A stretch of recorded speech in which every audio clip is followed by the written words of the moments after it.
로이드 존스와 함께하는 로마서 묵상. 오늘 로마서 묵상의 제목은 믿음의 길만이 구원을 확신하게 합니다. 입니다. 오늘의 로마서 말씀을 읽겠습니다. 로마서 4장 16절입니다. 그러므로 상속자가 되는 그것이 은혜에 속하기 위하여 믿음으로 되나니 이는 그 약속을 그 모든 후손에게 굳게 하려 하심이라. 율법에 속한 자에게 뿐만 아니라 아브라함의 믿음에 속한 자에게도 그러하니 아브라함은 우리 모든 사람의 조상이라. 아멘. 오늘의 로마서 강의 읽기입니다. 그러나 우리는 거기서만 머물지 않습니다. 이 은혜와 믿음의 길만이 우리 각자 모두의 구원의 확실성을 보증해 주는 것입니다. 그러므로 후사가 되는 이것이 은혜에 속하기 위하여 믿음으로 되나니 이는 그 약속을 그 모든 후손에게 굳게 하려 하심이라. 이것만이 구원을 확실하게 하며 구원이 완성됨을 보증합니다. 감사하게도 구원은 전적으로 하나님께 속해 있습니다. 그리고 그것은 전적으로 하나님의 은혜로만 되는 것입니다. 그리고 구원이 확실한 것은 그 이유로서만입니다. 만일 우리의 구원과 우리의 궁극적인 영광의 귀착이 어떤 의미라도 우리 자신이나 우리의 능력과 기량, 권능, 신실함, 이해력에 의지한다고 하면 우리들 중에 단 한 사람도 영광에 이를 수 없습니다. 구원이 우리에게 달려있지 않고 후손에게 그 언약을 굳게 하려 하기 위하여 은혜에 속하려고 믿음으로 된다는 것은 감사한 일입니다. 구원이 우리 손에 달린 것이 아님을 감사드립니다. 그것은 하나님의 손에 속해 있습니다. 그러므로 실수할 리가 없습니다.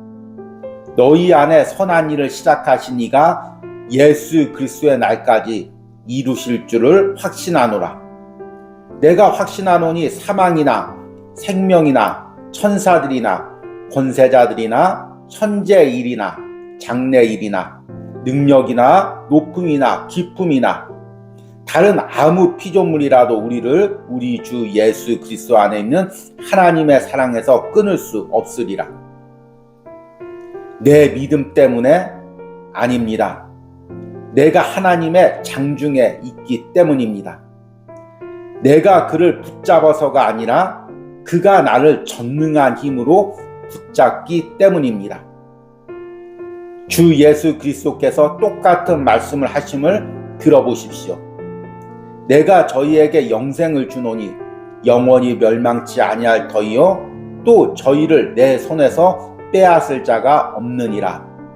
저희를 주신 내 아버지는 만유보다 크심에 아무도 아버지 손에서 빼앗을 수 없느니라. 뺏는다는 것은 불가능합니다. 우리의 구원이 확실하고 절대적으로 분명한 것은 우리가 하나님의 손과 그리스도의 손 안에 있기 때문입니다. 아멘.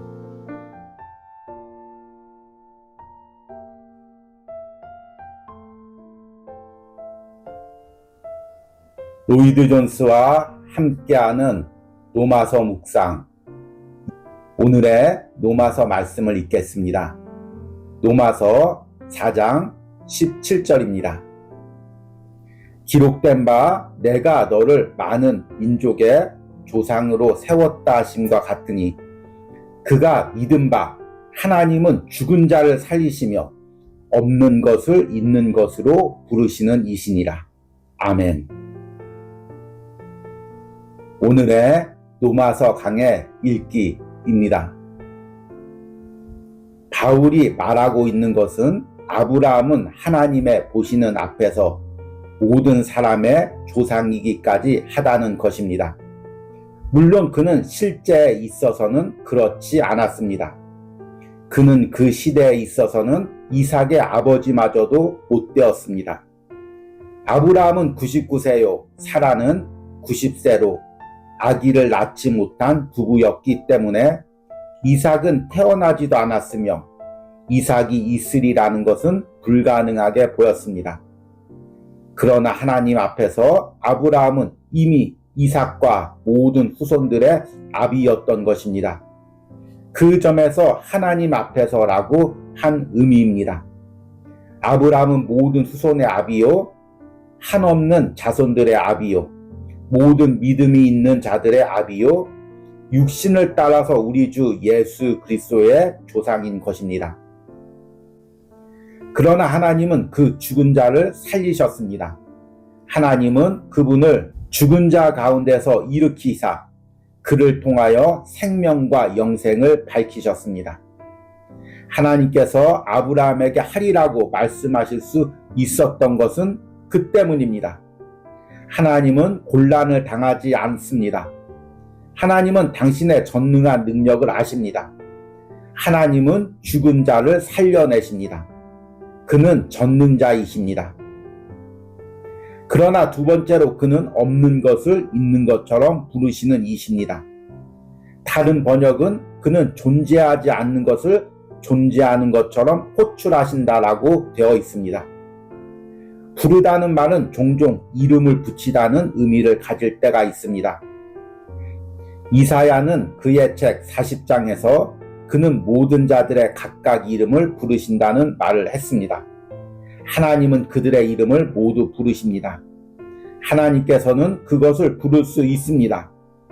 달리 표현해서 하나님은 이 노인 아브라함이 밖에서 장막 안에 있는 사라와 함께 별들 아래서 있는 것을 보셨습니다. 그런 다음 하나님은 사실상 그 후손을 잊게 하셨고 그들 후손에게 이름을 지어주셨던 것입니다. 여러분의 이름도 제 이름도 말입니다. 하나님께서는 그 후손들을 아시고 그들이 존재하기 전에 그들의 이름을 부르셨던 것입니다. 이것은 하나님께서 처음과 마지막을 다 아시기 때문입니다. 아멘.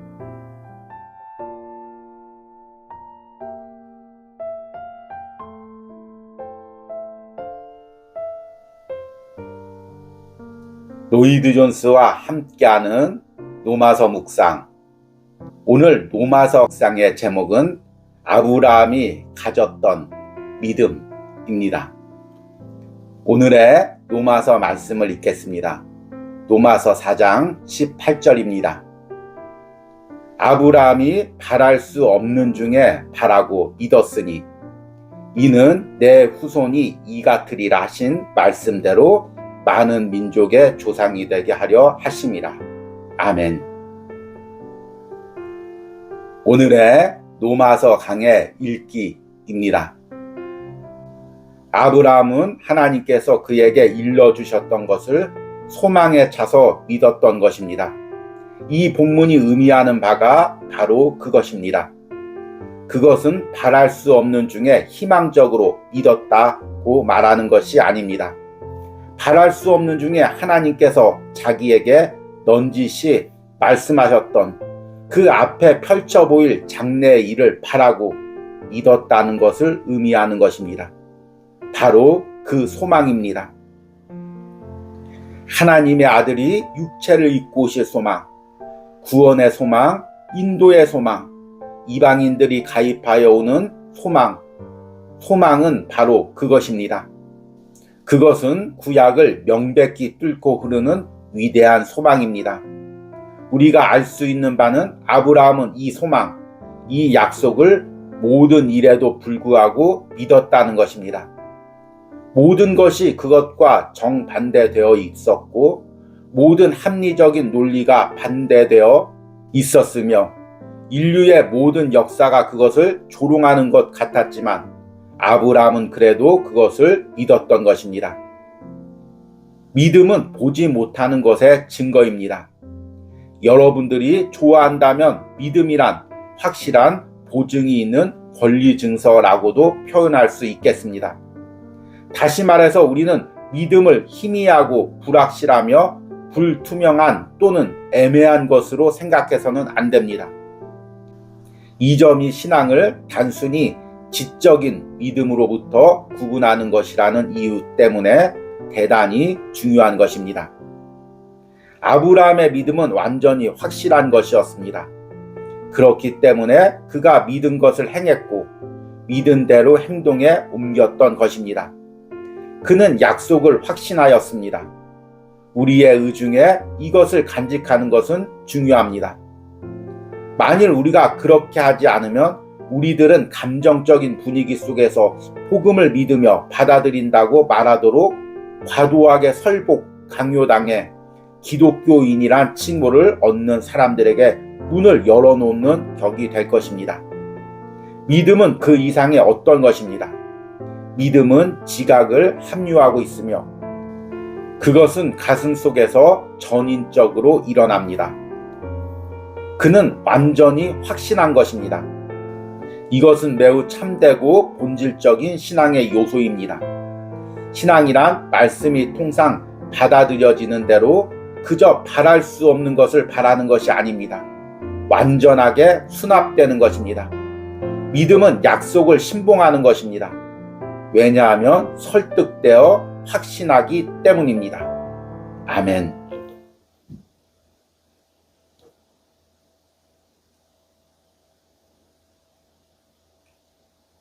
로이드 존스와 함께하는 노마서 묵상. 오늘 노마서 묵상의 제목은 아브라함이 믿음으로 극복한 것입니다. 오늘의 노마서 말씀을 읽겠습니다. 노마서 4장 18절입니다. 아브라함이 바랄 수 없는 중에 바라고 믿었으니 이는 내 후손이 이 같으리라 하신 말씀대로 많은 민족의 조상이 되게 하려 하심이라. 아멘. 오늘의 노마서 강의 읽기입니다. 아브라함은 엄연한 사실들 앞에 직면했습니다. 그는 스스로 자기의 나이를 재고해 보았습니다. 바울이 여기서 말하듯이 그는 사라의 나이도 생각했습니다. 그는 그 사실들을 있는 그대로 살펴보았습니다. 그리하여 가장 나쁜 상황을 본 것입니다. 그러면서도 그가 그것을 보았지만 그는 전혀 믿음이 약해지지 않았습니다. 왜? 이것이 중요한 점입니다. 아브라함은 그 사실들을 바라보고 거기서 멈추지 않았습니다. 그는 그 사실들과 난경과 장애만을 바라본 것이 아닙니다. 그는 그것을 보았지만 그것들을 살펴본 후에 그 밖에 다른 분을 보았습니다. 불신앙이 지니고 있는 문제는 어려움만을 바라본다는 것입니다. 우리들은 물 위를 걷고 있던 베드로의 경우에서 완전한 예증을 봅니다. 그가 주 예수 그리스도를 바라보는 동안에는 파도 위를 걸을 수 있었습니다. 그러나 그가 파도를 바라보고 파도가 사납다는 것을 보기 시작하는 순간부터 물속으로 가라앉기 시작했습니다. 그는 어려움만을 바라보고 있었기 때문에 그는 어려움 이외에는 다른 아무것도 생각지 않는 의식 가운데 어려움을 생각하는 것입니다.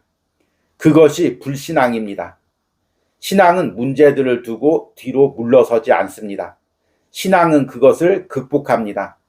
신앙은 그 문제들을 똑바로 바라보고 그것들 위로 올라섭니다. 의심에서 완전히 해방되는 것이 언제나 믿음을 의미하는 것은 아닙니다. 그것은 이단들이 자주 도출해내는 가정 내지 일종의 심리적 상태일 수 있습니다.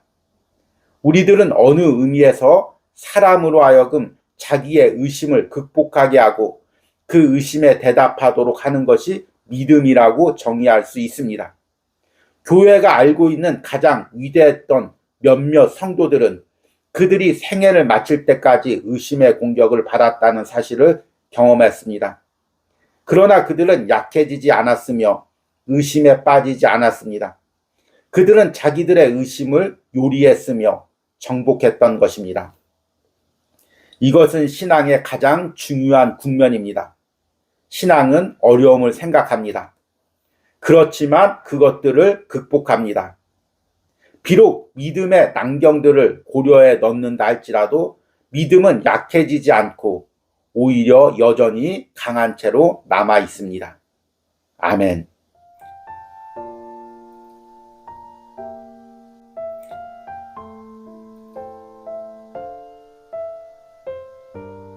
로이드 존스와 함께하는 로마서 묵상.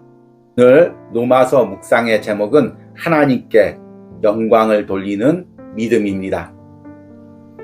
오늘 로마서 말씀을 읽겠습니다. 로마서 4장 19절에서 22절입니다. 그가 100세나 되어 자기 몸이 죽은 것 같고 사라의 태가 죽은 것 같음을 알고도 믿음이 약하여지지 아니하고 믿음이 없어 하나님의 약속을 의심하지 않고 믿음으로 견고하여져서 하나님께 영광을 돌리며 약속하신 그것을 또한 능히 이루실 줄을 확신하였으니 그러므로 그것이 그에게 의로 여겨졌느니라. 아멘. 오늘의 로마서 강의 읽기입니다.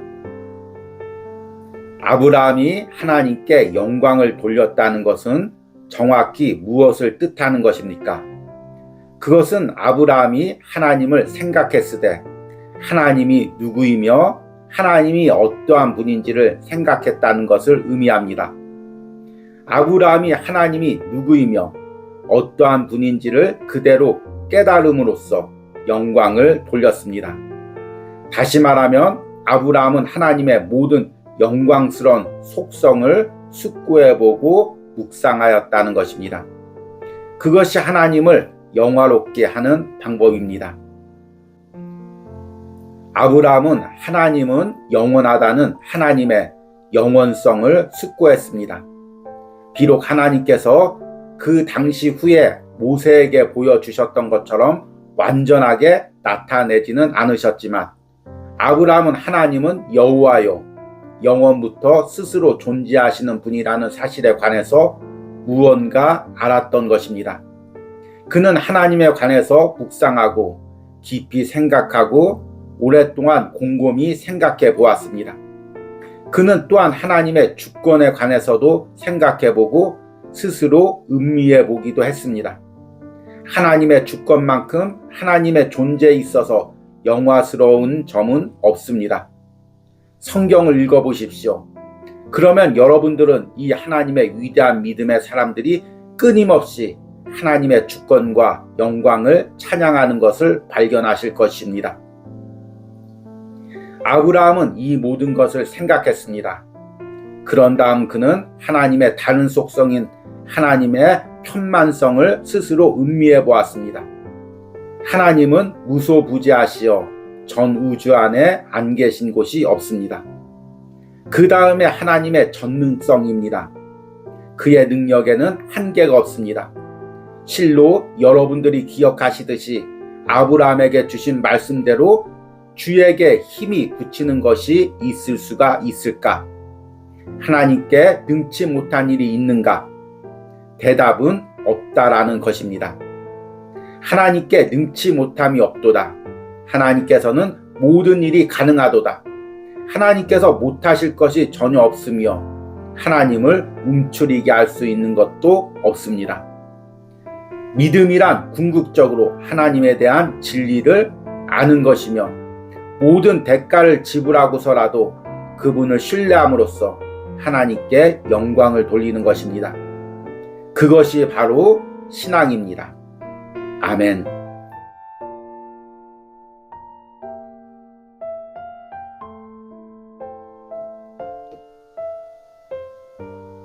로이드 존스와 함께하는 로마서 묵상. 오늘 로마서 묵상의 제목은 약한 믿음에서 강한 믿음으로입니다.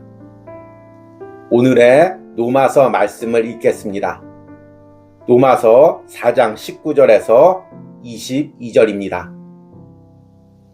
그가 100세나 되어 자기 몸이 죽은 것 같고 사라의 태가 죽은 것 같음을 알고도 믿음이 약하여지지 아니하고 믿음이 없어 하나님의 약속을 의심하지 않고 믿음으로 견고하여 져서 하나님께 영광 돌리며 약속하신 그것을 또한 능히 이루실 줄을 확신하였으니 그러므로 그것이 그에게 의로 여겨졌느니라. 아멘. 오늘의 로마서 강의 읽기입니다. 그러므로 저는 우리가 다루는 본문 말씀이 믿음에는 차등이 있다고 가르친다는 것을 명백히 해야 하겠습니다. 사용된 어휘들이 스스로 그것을 암시합니다. 강한, 견고한 또는 약한 등의 어휘는 믿음에 굴곡이 있다는 사실을 가리킵니다. 또는 신앙에 차이가 있다는 것입니다. 그것은 바울이 아브라함의 경우를 들어 논증하는 것과 같은 것입니다. 아브라함보다 하나님을 영화롭게 한 사람이 없었으며 그 때문에 바울 사도는 아브라함을 들어서 거론하는 것입니다. 바울 사도는 그것을 강한 믿음이라고 말하며 또는 그는 믿음에 강하였다고 말합니다. 그러나 그것은 우리들로 하여금 믿음에는 차등 또는 변화가 있다는 것을 알도록 인도해 줍니다. 어린 묘목에 참나무의 성질이 있다면 그것은 분명히 참나무처럼 강하지 않은 것만은 사실입니다. 그처럼 우리의 신앙도 약하면서도 참 신앙일 수 있습니다. 여러분들은 그것을 달리 말할 수 없습니다. 그것은 불신앙이 아닙니다. 만일 그것이 가물거리는 약한 빛 같을지라도 그것은 빛입니다. 그러므로 비록 매우 약하다 할지라도 믿음은 믿음입니다. 비록 어린아이가 크고 힘 있는 근육을 가진 사람과 대조할 때 아무 힘도 없는 것 같지만 그럼에도 그 아이에게 힘이 있다는 것을 인정해야 합니다. 순전한 신학적 지식은 그것이 믿고 아는 바를 시험해 보지 않고는 결코 강한 믿음이 되지 않을 것입니다. 그러므로 우리의 지식에 아는 것에 대한 적용이 반드시 덧붙여져야 합니다. 폭풍이 있을 때 배 안에 있던 제자들은 자기들의 믿음을 응용하는 데 실패하고 있었으며 그 때문에 우리 주님께서 그들에게 그 특별한 형태로 질문하신 것입니다. 너희 믿음이 어디 있느냐? 너희가 믿음을 가졌으나 그것이 어디에 있느냐? 왜 너희는 너희 믿음을 이런 상황에 응용하지 않느냐? 도대체 집에다 떼어놓고 왔느냐? 왜 여기에는 없느냐? 이 시점에서 그것을 왜 적용하지 않느냐? 너희는 신앙을 가졌으나 왜 너희 자아를 발견하는 이런 상황에 적용시키지 않느냐? 제자들이 가지고 있는 문제는 자기들이 가진 믿음을 써먹지 않았다는 것입니다. 아멘. 우리 함께 기도하겠습니다. 주님, 아브라함은 여러 번의 믿음의 훈련을 통해서 이제 약한 믿음에서 강한 믿음으로 성장했습니다. 현실에 맞닥뜨려 하나님과 하나님의 약속을 의심하는 것이 아니라 어떤 현실 속에서도 하나님의 약속을 적용하는 강한 믿음으로 성장했습니다. 주님, 오늘 로마서 묵상을 전하는 저와 이 묵상을 듣는 모든 심령들이 아브라함처럼 강한 믿음을 소유하기로 납니다. 단순히 지식에 끝나는 믿음이 아니라 내 삶에 적용할 수 있는 강한 믿음을 소유하기로 합니다. 로마서 묵상을 통해 말씀을 통해 이 말씀이 우리 안에 생명력이 되고 힘이 되어서 현실을 뚫고 지나가는 은혜가 있기를 간절히 소망합니다. 예수님의 이름으로 기도했습니다. 아멘.